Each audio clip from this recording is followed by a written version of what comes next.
Welcome back. In this step, let's look at a number of other important services in GCP. Let's get started with the messaging services. What are messaging services? Typically, messaging services are used to implement asynchronous communication. In AWS, the services are Amazon SNS and Amazon SQS. SQS stands for Simple Queuing Service, and SNS stands for Simple Notification Service. SNS is a push-based approach. In SNS, you create a topic and a number of subscribers register to that topic, and whenever a new message is posted on that topic, the message is automatically sent to all the subscribers. So that is push. A message comes into the topic and it is automatically pushed out to all the subscribers. The other form of asynchronous communication is pull, where you have a queue, a producer would put a message on the queue, and there would be a number of consumers. Whenever consumers are ready to process a message, they can read from the queue.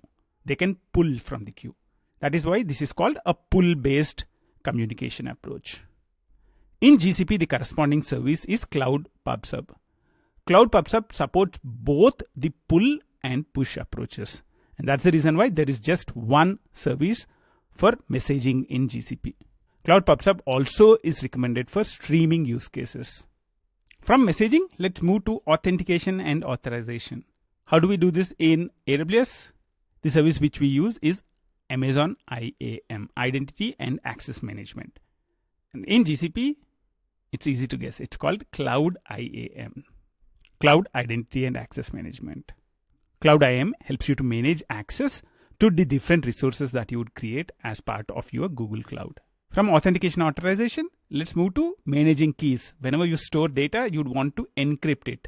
And whenever you want to do encryption, you need keys. How do you manage these keys in AWS? Yep, you are right. It's AWS Key Management Service.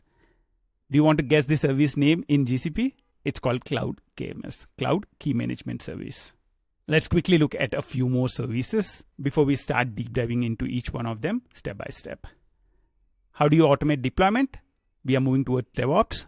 The way we can automate deployment in AWS is by using CloudFormation. And similar service in GCP is Deployment Manager, Cloud Deployment Manager. How do you monitor metrics around your applications? In AWS, the service is CloudWatch. And in GCP, the service is called Cloud Monitoring. How do you manage application and service logs? There are a number of AWS services. There might be a number of applications that you deploy on them. How do you manage the logs related to all of this? In AWS, what is the recommended solution? It's Amazon CloudWatch Logs. In GCP, the corresponding service is called Cloud Logging. You can see that the naming in GCP is much more simpler. I would want to monitor, Cloud Monitoring. I would want to look at the logs, Cloud Logging. I would want to do the deployment, Cloud Deployment Manager. So you'd see that most of the services names in GCP are just cloud followed by what they do. Another simple example is tracing.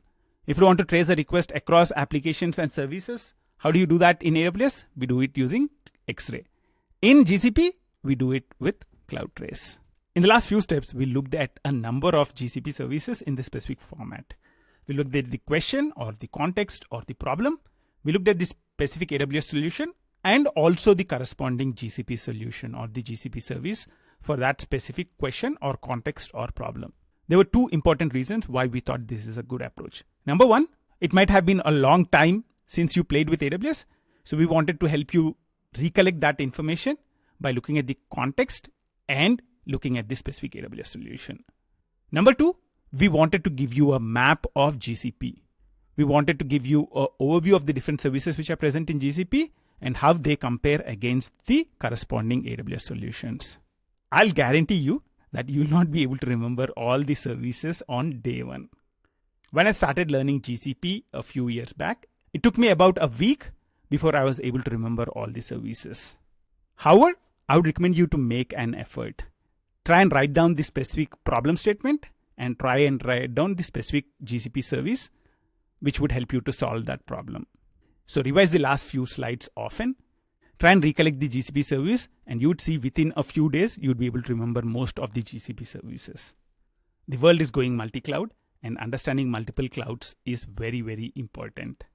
And that's where we thought it would be really nice to have a course where you can build on top of your AWS knowledge and learn GCP quickly. I'm sure you're having a lot of fun and I'll see you in the next step.